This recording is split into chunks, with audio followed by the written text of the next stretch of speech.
말씀은 신약성경 로마서 13장 11절에서 14절 말씀입니다. 로마서 13장 11절에서 14절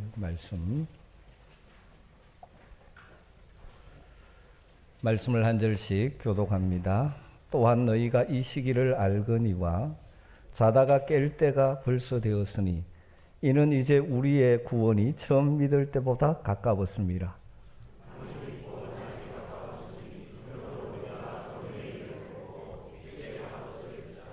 낮에와 같이 단정히 행하고 방탕하거나 술 취하지 말며 음란하거나 호색하지 말며 다투거나 시기하지 말고 오직 주 예수 그리스도로 옷 입고 정욕을 위하여 육신의 일을 도모하지 말라.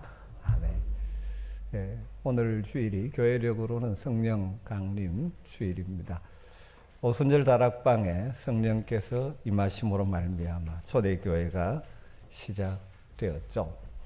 여러분, 우리의 성도의 삶은 늘 성령으로 충만해서 성령의 인도하심을 따라 살아가는 삶이 되어야 할 줄로 믿습니다.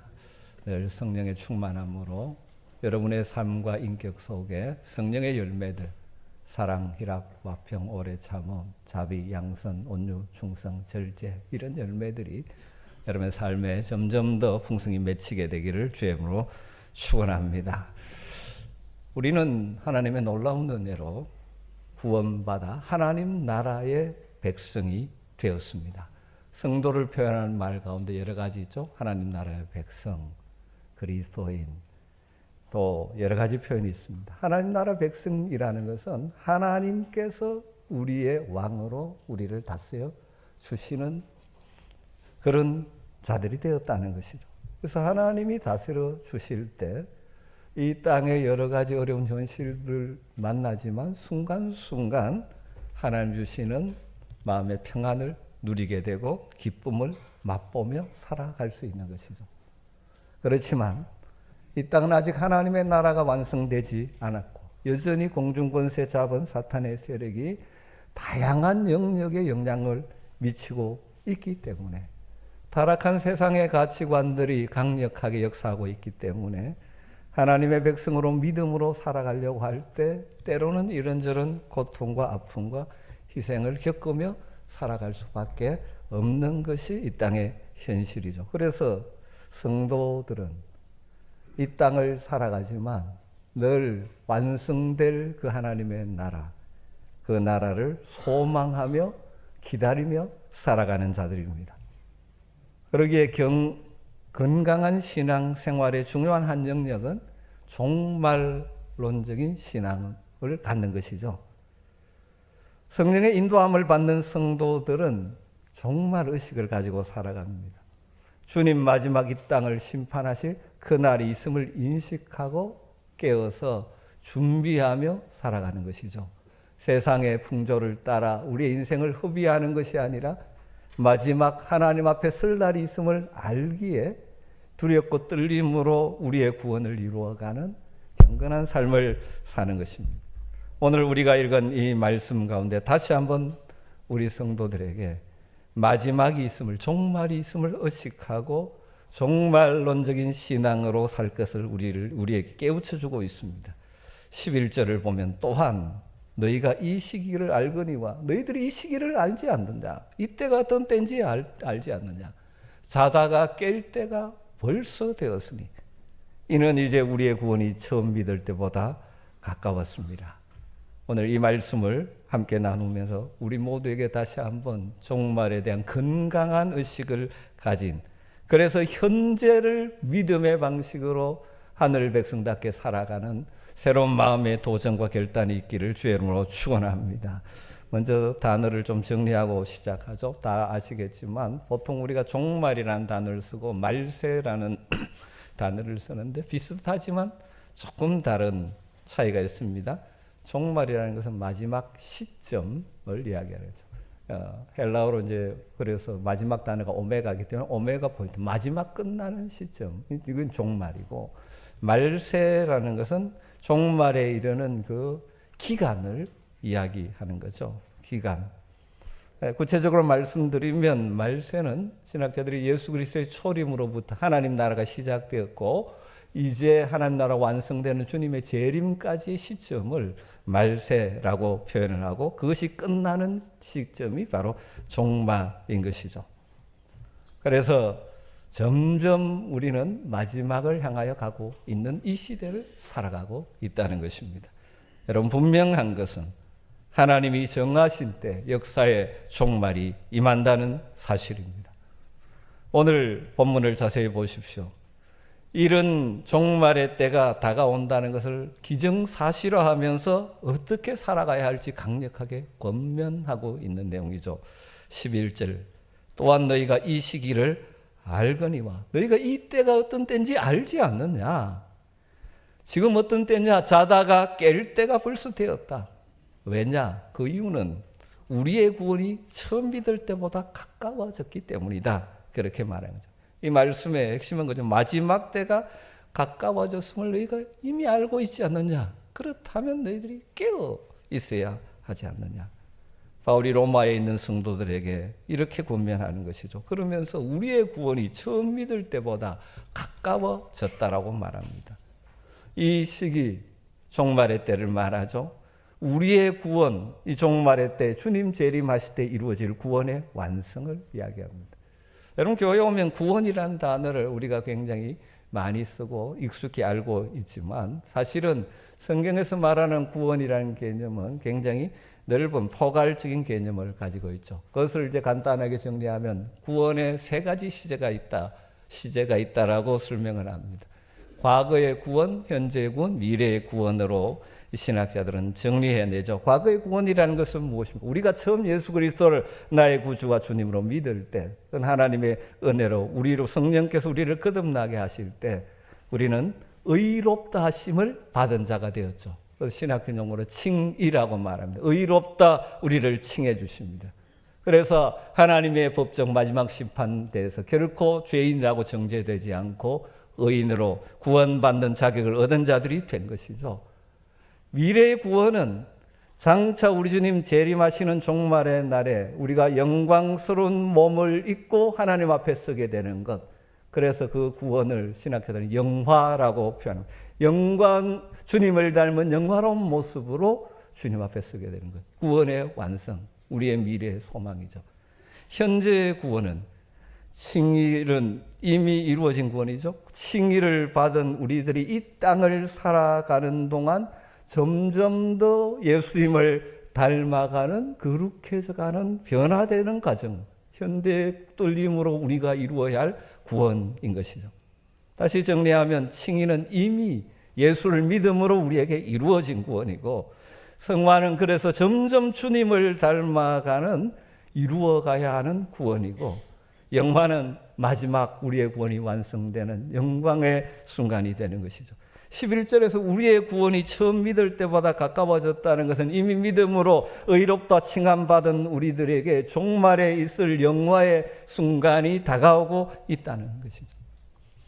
성경은 말세에 일어날 현상에 대해서 여러 가지로 말씀하죠. 그것을 말세 징조라고 말합니다. 마태복음 24장에서 예수님께서 종말론 강화를 하시면서 마지막 때 일어날 말세의 징조들을 많이 이야기하셨죠. 곳곳에 난리가 일어나고 전쟁이 일어나고 지진과 천재지변, 기근, 그리고 인간이 더 악해지고 타락해져 가며 땅끝까지 복음이 전파되어지는 일들이 일어날 것이라고 말하고 있습니다. 사실 이런 현상들은 주님 부활 승천하신 후에 계속 지상에 이어왔죠. 그래서 사람들이 늘 그러니까 주님 마지막 오신다는 것에 대해서 무덤덤해질 수 있지만 여러분 자세히 살펴보면 시간이 지날수록 이런 말세의 징조들은 더 빈번하게 강하게 나타나고 있는 것이죠. 주님이 재림하실 종말의 시점이 다가오고 있다 하는 것입니다. 여러분뿐만 아니라 우리 주님 다시 오셔서 역사의 종말도 중요하지만 사실 우리 개인적인 종말, 우리의 죽음의 순간도 다가오고 있다는 사실을 우리는 기억해야 합니다. 우리가 이렇게 건강하게 살아있지만 영원히 살 존재가 아니죠. 언젠가 내 인생의 개인적인 종말의 시간이 다가오는 것이죠. 그래서 종말에는 두 가지가 있는 것이죠. 우주적, 역사적 종말, 주님 재림하심으로 이루어지는 종말이 있고, 개인적인 종말, 내 인생이 끝나는 시간이 있습니다.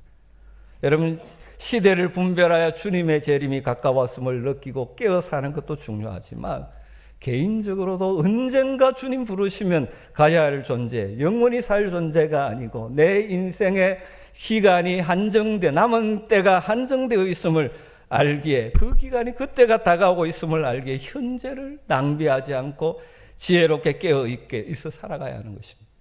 역사적인 종말이든 개인적인 종말이든 이 종말을 의식하고 살아가야 한다는 거죠. 그것이 없는 것처럼 인생을 허비하며 욕망을 따라 살아서는 안 된다는 것이죠. 그래서 오늘 말씀은 그 부분을 로마에 있는 성도들에게 바울이 아주 강력하게 도전하고 있는 것이죠. 다시 또 11절을 읽어보십시오. 또한 너희가 이 시기를 알거니와 자다가 깰 때가 벌써 되었으니 이때는 잠자고 있을 때가 아니지 않느냐. 자다가 깰 때가 벌써 되었다. 이는 우리의 구원이 처음 믿을 때보다 가까웠기 때문이라고 말합니다. 그렇다면 종말이 있음을 의식하고 인식하고 현재를 살아가는 성도들은 어떻게 살아가야 합니까? 한마디로 말하면 영적 각성 상태를 유지해야 된다. 깨어 있어야 한다는 것입니다. 우리는 깨어 있어야 합니다. 시대를 분별하고 깨어 있어야 합니다. 원수 마귀는 성도들이 이렇게 사는 것을 방해하죠. 이미 십자가에서 패배한 마귀는 우리 주님 재림하신 종말 때 최종 심판을 당하게 될 것입니다. 그래서 그날이 가까울수록 표현하기는 좀 그렇지만 발악을 하는 것입니다. 어떻게든 인간들을 공격하여 넘어뜨리려고 하는 것이죠. 그래서 우리 성도들은 영적으로 더욱 더 깨어 있어야 하는 것입니다. 그래서 베드로 사도는 베드로전서 5장 8절에서 이렇게 권고하죠. 근신하라, 깨어라. 왜냐하면 너희 대적 마귀가 우는 사자같이 두루다니며 삼킬 자를 찾고 있다. 마귀의 역사가 얼마나 강성하면 우는 사자라고 비유하겠습니까? 여러분, 군생활을 남자분들 어디 하셨습니까? 저는 최전방 강원도 양구에서 했습니다. 전방이지만 후방에서 했습니다. 사단본부의 군종 교회를 지키고 있었습니다. 그런데 이 본부대에 있는 장병들은 우리 사단은 꼭 1년에 1주간은 전방 철책선에 가서 근무를 해야 합니다. 그래서 이제 우리가 최전방에 있다는 것을, 그리고 철책 근무하는 것이 어떤 것인지를 보여줍니다. 철책선에 근무하러 올라가면 강조하는 게 뭡니까? 나갈 때 졸면 안 된다. 졸면 안 된다는 겁니다. 여러분, 우리가 이 땅을 살아가면서 졸면 안 됩니다. 잠자면 안 됩니다. 깨어 있어야 합니다. 사탄의 유혹이 공격이 언제 올지 모르기 때문입니다. 영적인 각성 상태, 깨어 있어야만 우리의 신앙이 활력이 있고 삶의 현장에 모든 부분들을 분별하며 승리하며 살아갈 수 있는 것입니다. 사실 이 오늘 본문의 말씀은 우리가 너무나 잘 아는 신학자 어거스틴의 삶에 결정적인 영향을 미친 말씀입니다. 어거스틴은 기독교 2000년 역사상 아주 위대한 신학자 가운데 하나죠. 그러나 그는 젊은 시절에 주님을 떠나서 굉장히 방탕한 생활을 했던 딸입니다. 많이 들어보셨겠지만 그 어머니 모니카의 눈물 어린 기도가 있었기에 그는 다시 변화되어 돌아오게 되었죠. 그런데 어거스틴이 결정적으로 변화하고 회심하여 돌아오게 된 결정적인 사건은 386년 밀라노에 정원 벤치에 친구와 함께 앉아 있는데 주변의 아이들이 노래하고 떠드는 소리가 들렸습니다. 그 소리를 통해서 성령의 음성을 듣게 되어졌죠. 아이들의 노래소리는 그것입니다. 책을 펴서 읽어라, 책을 펴서 읽어라. 그때 어거스틴이 성경책을 펼칩니다. 펼친 데 나온 말씀이 로마서 오늘 본문 13장 13절 14절 말씀. 어둠의 일을 벗어버리고 빛의 갑옷을 입자. 그가 얼마나 지금 어둠에 살고 있는지를 깨닫고 회심하고 돌아오게 되었죠. 그래서 위대한 기독교 역사상 기여를 하게 된 믿음의 사람 되었죠. 이 깨어남이 그의 삶을 완전히 바꾼 것입니다. 여러분, 그렇습니다. 우리가 영적으로 깨어 있어야 우리의 인생이 바뀝니다. 여러분 영적으로 깨어나야 합니다. 그래서 바울은 강력하게 오늘 우리에게 촉구하고 있죠. 또한 너희가 이 시기를 알거니와 자다가 깰 때가 벌써 되었으니. 여러분 그렇다면 깨어 있다는 것은 어떤 모습을 가지고 살아가는 것이 깨어 있은 것일까요? 세 가지로 정리하여 말씀드리고 싶습니다. 영적으로 깨어 있으면 기도하게 되어 있습니다. 성경에서 깨어 있는다 하는 것하고 기도한다는 것이 늘 연결되어 나오게 되어 있습니다. 기도는 하나님과 영적으로 교제하는 것이죠. 여러분 주님 앞에 깨어 있어 기도하고 있는 자들은 늘 하나님으로부터 공급받는 인생, 생명과 은혜를 공급받는 인생이기 때문에 건강하게 힘있게 분별력 있게 살아가는 것입니다. 그러나 기도하지 않으면 하나님으로부터 생명과 은혜가 공급되지 않기 때문에 영적으로 병들어가고 시들어가며 그리고 잘못된 선택과 판단을 하며 살아갈 수밖에 없는 것이죠. 그래서 사도 바울은 마지막 때를 살아가는 성도들에게 깨어 기도하는 것이 얼마나 중요한지 이렇게 우리에게 권고합니다. 만물의 마지막이 가까이 왔으니 그러므로 너희는 정신을 차리고 근신하여 기도하라. 너희는 정신을 차리고 근신하여 기도하라. 사랑하는 성도 여러분, 영적으로 깨어 기도하시기를 주의 이름으로 축원합니다. 기도함으로 깨어있는 삶을 사시기를 주의 이름으로 부탁드립니다. 영적으로 깨어 기도하면 우리의 삶에 어떤 일이 닥쳐도 우리는 능히 이겨낼 수 있습니다. 고난의 현실도 축복으로 바꾸어낼 수 있습니다. 그러나 기도하지 않으면, 깨어있지 않으면 우리에게 다가오는 여러 가지 환경의 어려움 속에 우리는 넘어지고 실족할 수밖에 없습니다. 굳이 비유해 본다면 정신을 놓고 걸어가다 돌불에 걸리면 넘어집니다. 그러나 바른 정신을 가지고 차려고 살아가면 돌뿌리가 앞에 있어도 걸려 넘어지지 않고 오히려 그것을 딛고 지나갈 수 있습니다. 동일한 돌이지만 걸림돌이 되기도 하고 디딤돌이 되는 것입니다. 여러분 우리의 상황은 동일하지만 우리가 깨어있는 자들은 그 어려움조차도 디딤돌로 삼고 나갈 수 있죠.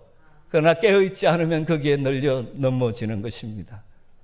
사랑하는 성도 여러분, 늘 깨어 기도하는 저와 여러분 되기를 간절히 소망합니다.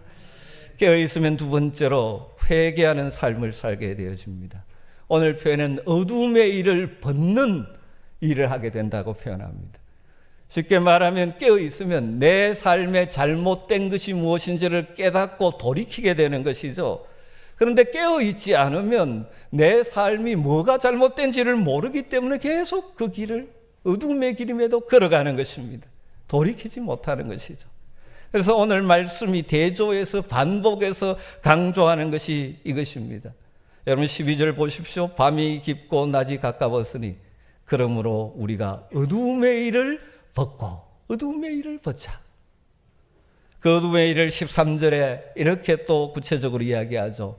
방탕하거나 술 취하지 말며 음란하거나 호색하지 말며 다투거나 시기하지 말고 14절에 또 결론적으로 다시 한 번 더 권면합니다. 정욕을 위하여 육신의 일을 도모하지 말라. 밤이 깊고 낮이 가까웠다.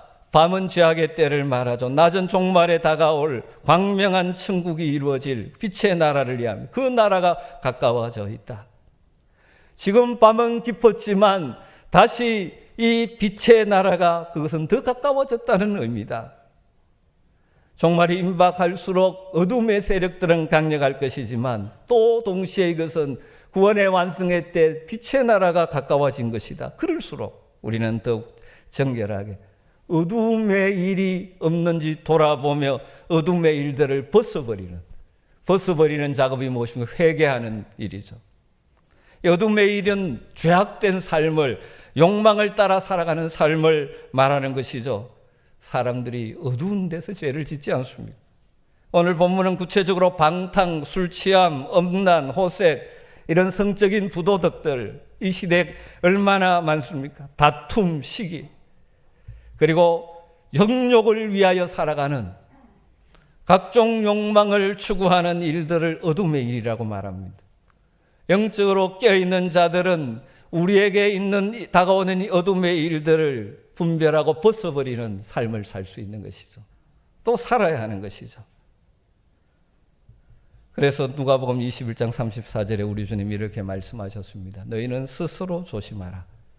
그렇지 않으면 방탕함과 술 취함과 생활의 염려로 마음이 둔하여지고 영적 감각이 무뎌져. 그날이 뜻과 같이 너희에게 말 것이다. 여러분, 영적인 무감각이 얼마나 무서운지 기억하시기를 바랍니다. 여러분, 우리에게 감각이 중요하죠. 감각이 무뎌지면 문제가 생깁니다. 영적으로 감각이 무뎌지면 안 됩니다. 우리가 영적으로 깨어있지 못하면, 영성을 상실하면 이 세상 속에서 감각이 없기 때문에 이것이 잘못인지도 모르며 거기에 빠져들어가는 것입니다. 여러분, 어두움의 일을 벗어버리기 위해서 영적으로 깨어있는 자들이 되시기를 주님으로 축복합니다. 우리 다 연약해서 때로는 넘어지지만 다시 날마다 어두움의 일을 벗는 작업, 회개를 통하여 새롭게 하는 역사가 일어나야 하는 것입니다. 이 시간 성령께서 여러분의 마음을 비춰주시기를 저는 간절히 소원합니다. 혹시라도 마지막 때를 살아가는 하나님의 백성으로서 여러분 삶 가운데 벗어버려야 될 어두움에 속한 일들은 없으십니까? 깨달을 수 있게 되기를 주여 축원합니다. 그리고 성령의 능력을 덧입어 과감하게 끊고 벗는 역사가 있기를 주여 축복합니다.